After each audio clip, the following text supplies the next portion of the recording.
I never imagined that the happiest day of my life could feel like the loneliest. Standing there, in the soft glow of the ballroom, I could hear the laughter of guests around me, glasses clinking, champagne flowing, but it all sounded distant, like it belonged to someone else's story. Today, I was supposed to be the happiest I've ever been. Today, I was supposed to say, I do. And then, he appeared.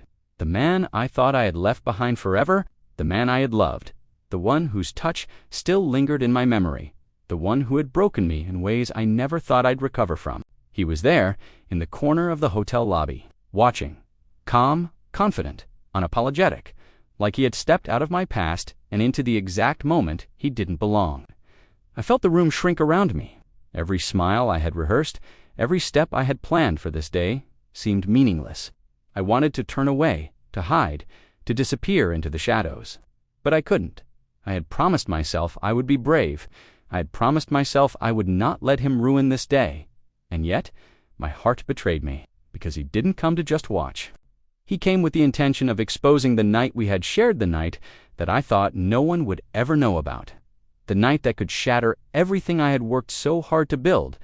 The night that, if revealed, could destroy the trust of the man I was about to marry. I closed my eyes for a moment, trying to steady my trembling hands. The air felt thick, heavy, almost suffocating. I could hear my own heartbeat, loud and insistent, as if reminding me that nothing, no wealth, no promises, no rings could protect me from the past I had carried quietly, carefully, for so long. I whispered to myself, stay calm, stay calm. But inside, a storm was raging. And little did I know, that storm would not just touch my wedding day, would touch my soul, my love, and the very choices that had brought me here. I was never meant to live in a world of luxury. I grew up with a modest life. My family worked hard. My father ran a small shop. My mother taught at the local school. We had love, laughter, and enough to get by. But money, that was always something distant, like a light on the horizon that I admired but could never reach. Then I met him, my ex-boyfriend, the first man I truly loved. He was charming, witty, and seemed to understand me in a way no one else ever had. We were young, reckless, and passionate. I remember the nights we would talk until sunrise, sharing secrets and dreams. He promised me the world, though he could barely promise dinner, and for a time, that was enough. Then I met my fiancé. He was different. Everything about him screamed stability, power, and wealth. His family had everything I had ever dreamed of: a grand home, exotic vacations, influence, and yet when I was with him, I felt safe, respected, loved. Unlike my ex, who spoke in fleeting emotions and impulsive promises, my fiancé showed his love in action, small gestures, quiet care, and an unwavering patience that felt like a warm blanket on a cold night. His father, the billionaire patriarch, was stern but fair. At first, I feared him, intimidated by his wealth and presence. But as I got to know him, I realized he was wise, shrewd, and had a strange way of understanding human hearts. I liked him more than I expected. Despite the differences in our worlds, I chose love. I chose stability. I chose the man who could build a future with me, not just sweep me off my feet with words. But love is never simple, and life has a way of reminding you that the past never truly disappears. I tried to bury my history, lock it away where no one could find it. I stopped thinking about my ex, stopped answering his messages, and deleted old memories. I focused on the present, on him, my fiancé, the life we were about to begin. And for a time, I believed I had succeeded. But some nights, when I was alone, I could still feel his presence in my mind. The way he would laugh, the way he touched me, the way he made me feel alive in ways I had almost forgotten. Those memories were my secret, my burden, but I thought I had control. I thought they were mine alone. The tension began subtly. Small things, barely noticeable at first. A message left unopened, a glance too long from the past, a comment that hinted at knowledge I didn't share. It started weeks before the wedding. My ex sent an unexpected message, a polite, almost casual note. I hope you're happy, truly. I didn't reply. My fiancé noticed my distraction, but I dismissed it as wedding stress. Then came the unexpected calls. He was everywhere I had thought he would never be. Mutual friends mentioned seeing him, coincidentally, at places I frequented. And then the whispering began. The rumors, subtle accusations, meant to unsettle me, to make me doubt the choices I had made. I tried to shield my fiancé from it. I thought, he doesn't need to know. It's my past. It's mine to handle. But the truth has a way of clawing itself out of the shadows. And my ex, he had no intention of staying in the shadows. One evening, my fiancé's father invited me to his study. The room smelled of leather and aged wood. He looked at me quietly, studying my face. "I know about him," he said softly. My heart skipped. "Who?" I asked, trying to sound calm. "Your ex," he said. "I know the night you spent together. I know everything." I froze. The night I thought was buried forever, our secret, our mistake, was suddenly exposed. But he didn't accuse me. He didn't yell. He simply watched me, quietly, patiently. And in that silence, I felt more judged than any words could convey.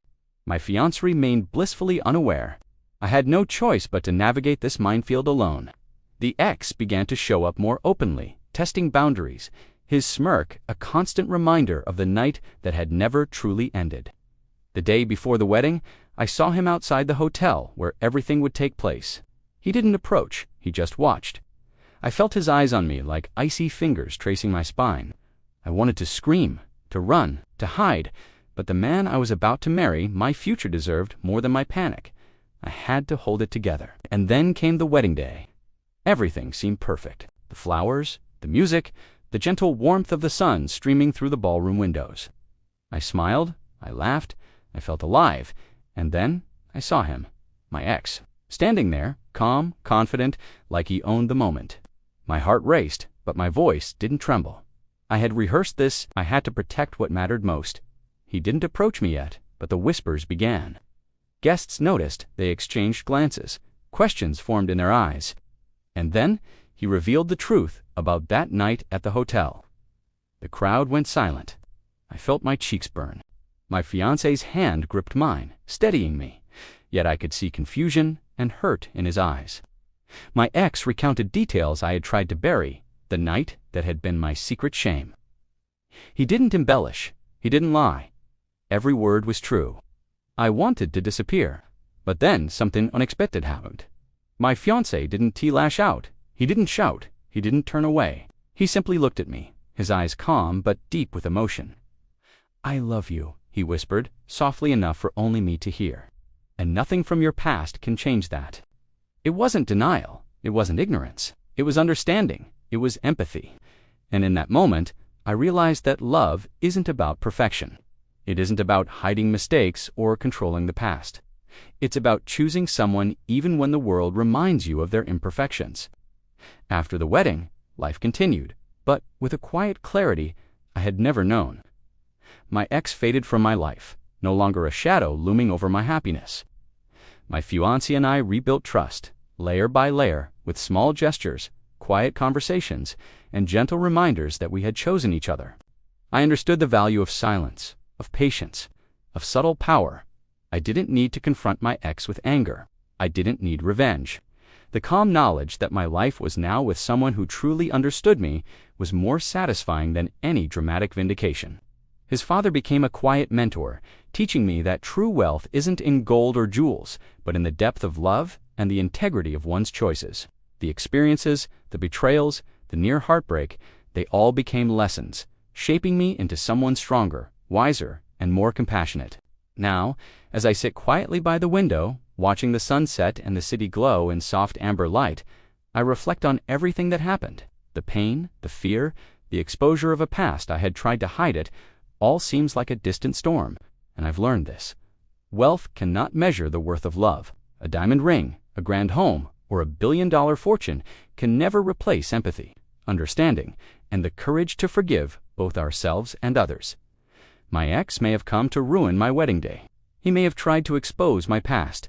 But love was patient, quiet, and unwavering. And that love, more than anything else, has carried me forward.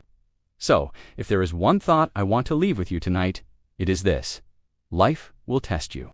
Your past may knock at your door. But when you choose love, empathy, and understanding over pride, when you respond with calm rather than anger, you discover a strength that no betrayal can ever take away. In the end, wealth can't measure the worth of love, and that truth, that gentle, quiet truth, is what makes life truly beautiful.